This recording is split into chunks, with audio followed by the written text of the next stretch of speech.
Magandang gabi mga kasama. Isang sigaw nga dyan. Marcos resign! Marcos resign! Marcos resign! Marcos resign!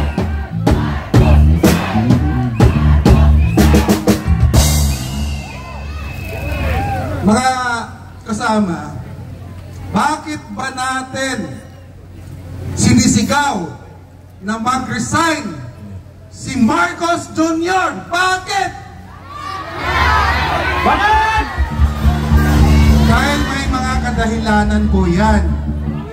Unang-una, hindi natin siya ramdam tayong mga ordinaryong Pilipino. Tama? Pangalawa, kitang-kita po natin ang mga ginagawa nila na hindi po tayo sumasang-ayon dahil karamihan ng kanilang ginagawa ay para sa pangsarili lamang. Tama? Bakit ko nasabi pangsarili lamang? Tandaan po ninyo, ang Marcos Senior po, ilang taon po sila tinanggal dyan sa Malacanang. Sa tingin kaya ninyo, nakalimutan nyo ng Marcos Jr. na pinaalis sila sa Pilipinas, pinahiya sila sa buong mundo, at pinaalis ng mga Pilipino? Sa tingin pa kaya ninyo, hindi sila gaganti sa atin? Di ba? Ngayon, balikan natin. Isang palaisipan ibibigay ko sa inyo. Bakit ang Sofitel Hotel nagsara? Bakit? Palaisipan lang yan mga kapatid. Para di makita ang dahil ang area na po yan sa kanila na po. Oh my. Oo. Ibig sabihin mga kapatid, lahat ng ari-arian nila na iniwan noon sa tatay nila, babawiin lahat yan. Mga magnanakaw! Mga magnanakaw! Ano sa doon? Magnanakaw! Ano sa doon?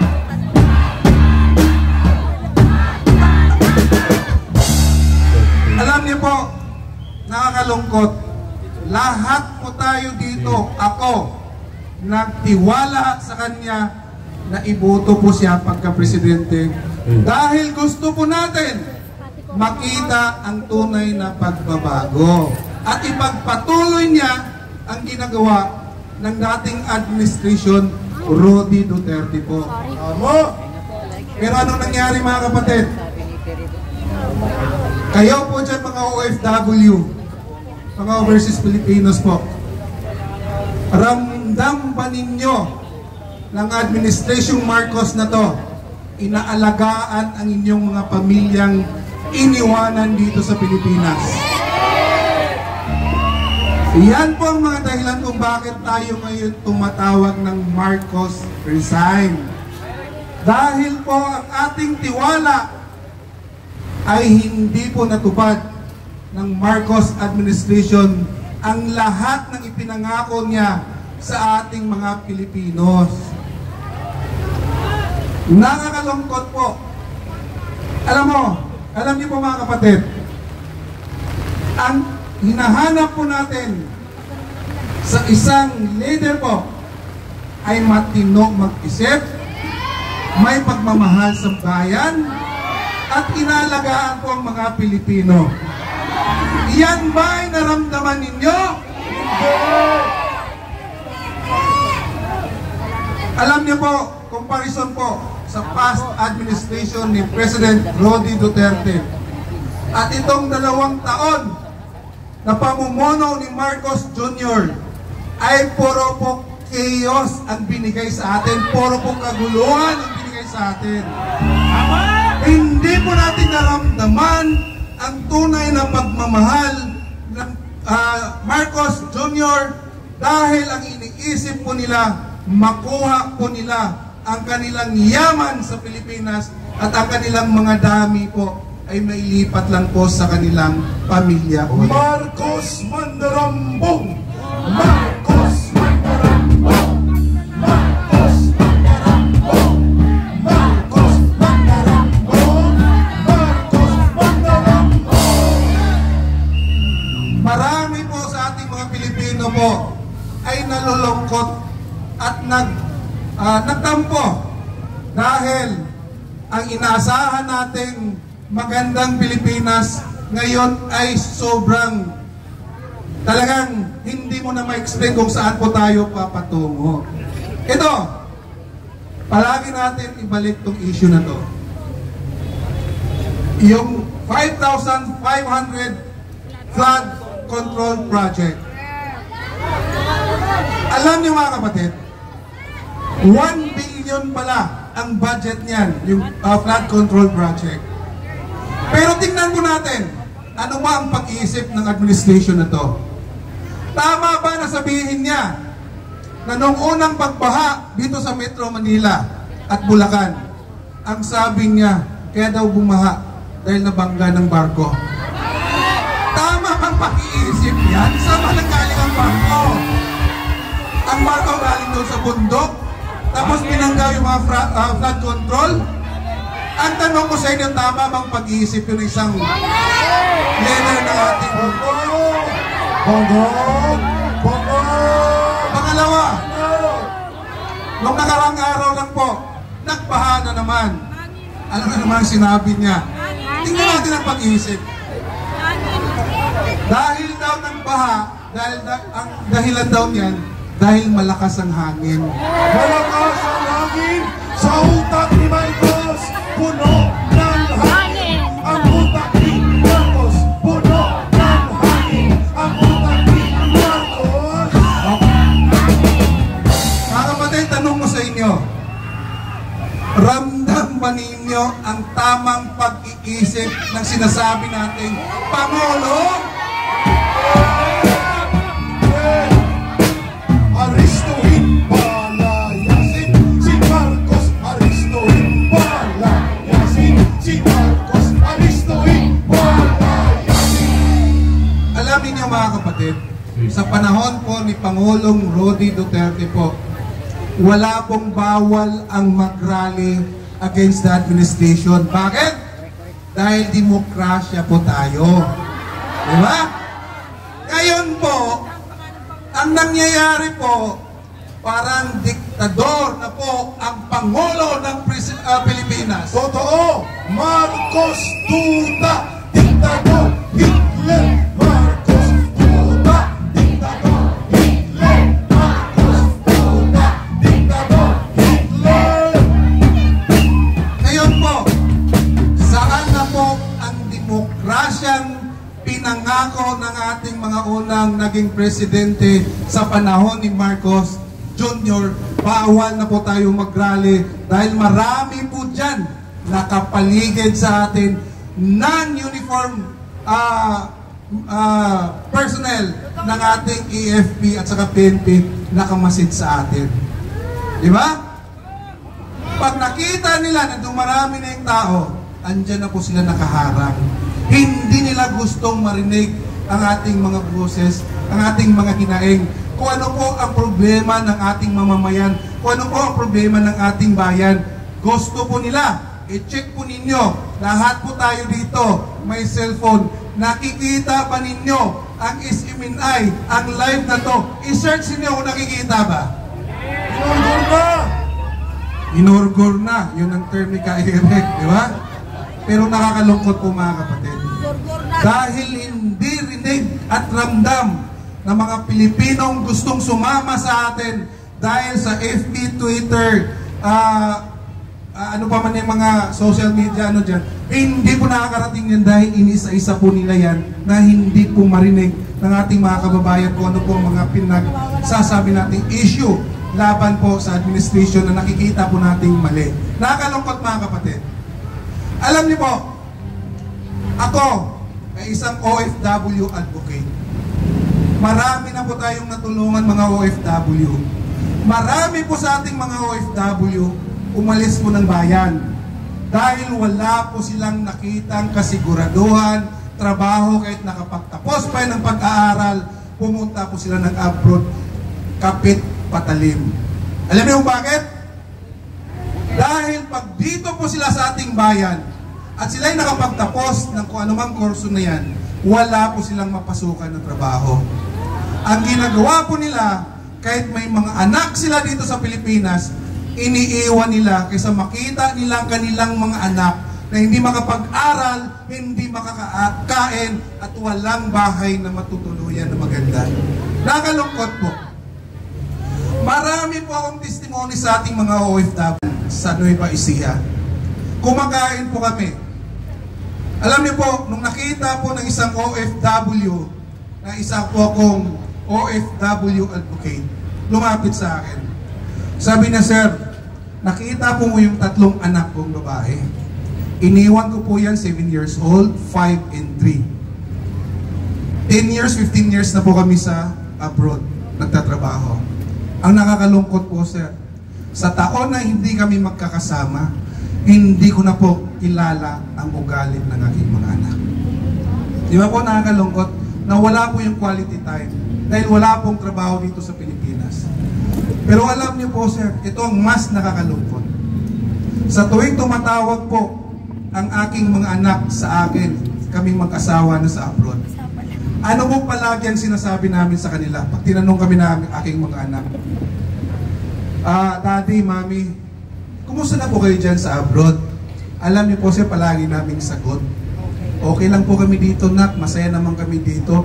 Basta mag-aral lang kayo ng maayos. Kami ng tatay niyo po, maayos kami dito sa Pilipinas, sa abroad." Pero ang hindi po alam ng aming mga anak, sir, umiiyak po kaming mag-asawa sa isang stock room dahil hindi totoo ang aming sinasabi sa aming mga anak. Dahil kami, masaya na po kami, sir, makakain ng noodles doon sa stock rooms na yan ang hindi alam ng aming mga anak. Di ba po, napakalungkot ng ating mga OFW ay lumalaban doon para sa kanilang pamilya dito sa Pilipinas. Tapos ang ating administration po ay hindi nila inaalagaan ang ating OFW na sila ang isa bumuhay sa ating ekonomiya dito sa Pilipinas. Comparison po, Duterte administration, Marcos administration para sa ating mga OFW. Ano ba ang ginawa sa 2 taon ng pamumuno ng Marcos Jr. para sa ating mga OFW? Ano? Wala. Pambubudol! Bakit? Pambubudol!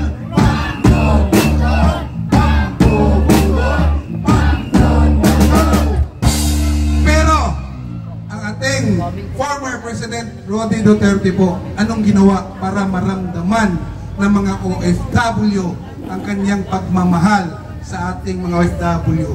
Ano? Una, binigyan niya sila ng OFW Bank. Bakit?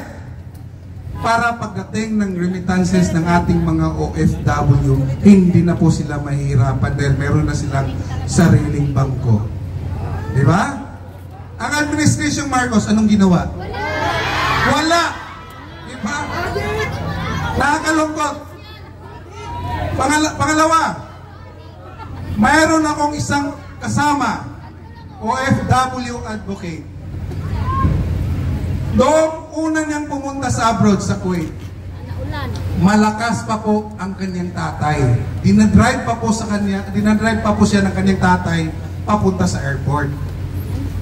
20 years nasa Kuwait siya.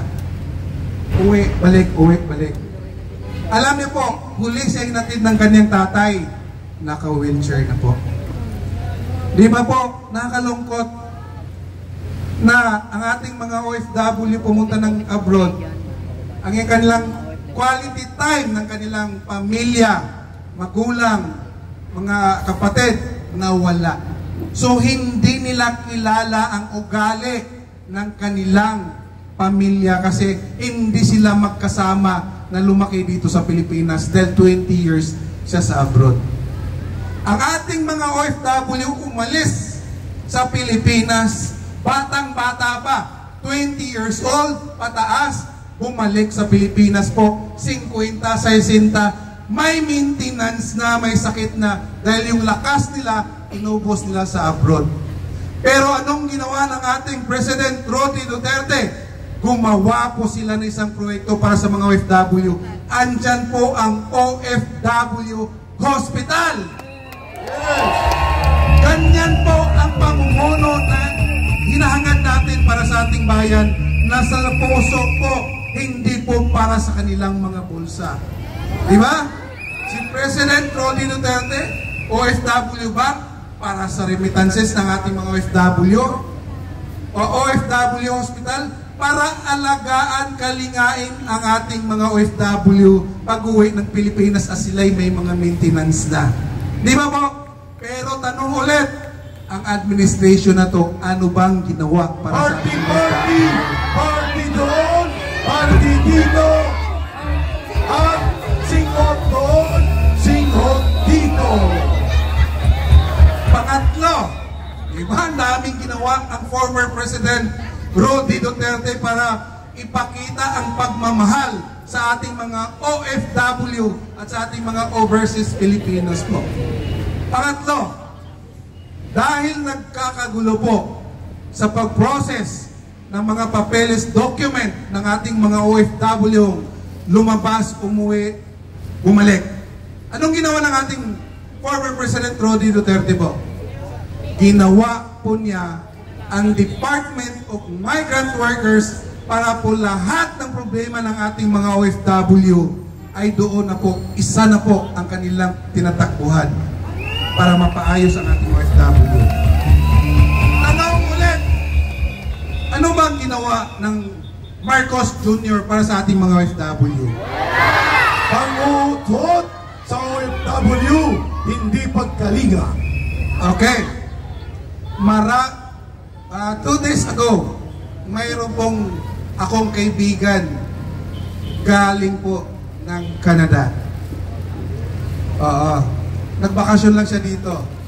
Alam nyo, ang sabi niya sa akin, kapatid, alam nyo ba, nung panahon ni President Roddy Duterte, taas noo kami na kinikilalang mga Pilipino dahil sa pinakitang pagmamahal ni President Roddy Duterte para sa ating mga Pilipino.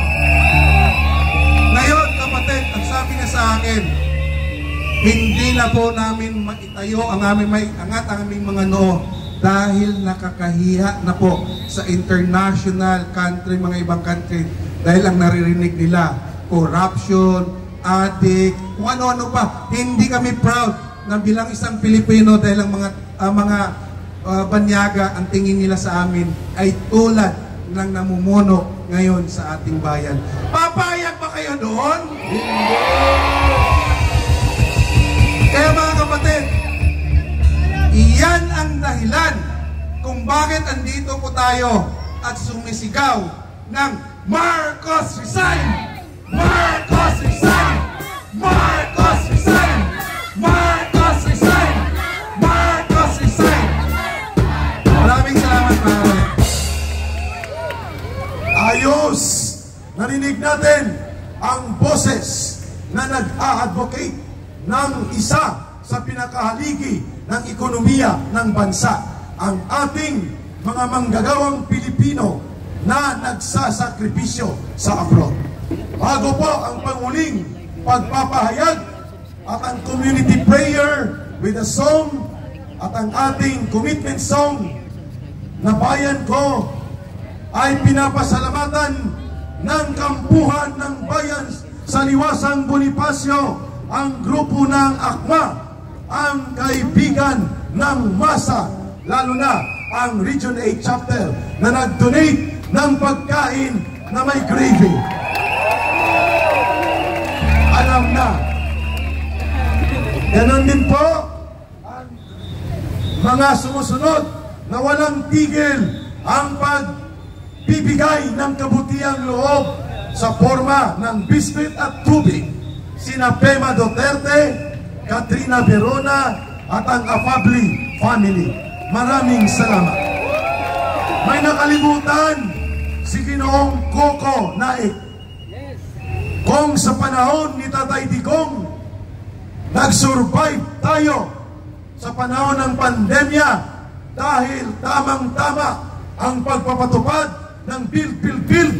May trabaho ang mga tao, hindi natin inasahan na ititigil ni Marcos ang Build at papalitan niya ng dig sa loob ng Kingdom of Jesus Christ.